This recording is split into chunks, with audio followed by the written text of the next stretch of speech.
So I'm asking if you would like some knee pads. First, get your scene ready on the timeline. Open up the tracker panel and click Stabilize Motion. Move the track point and place it directly on the character's nose. Click Play to start tracking. Once the analysis is over, click Apply, select X and Y, and hit OK.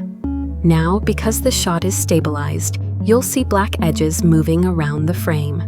You have two ways to fix this. First, you can simply press S to open Scale and scale up the footage until it completely fits the frame.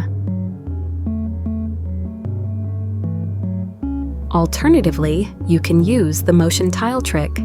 Go to your effects, search for motion tile, and drag it onto your clip. Set the output width to 200, the output height to 200, and make sure to check mirror edges. Position your scene right in the middle, and you're all set.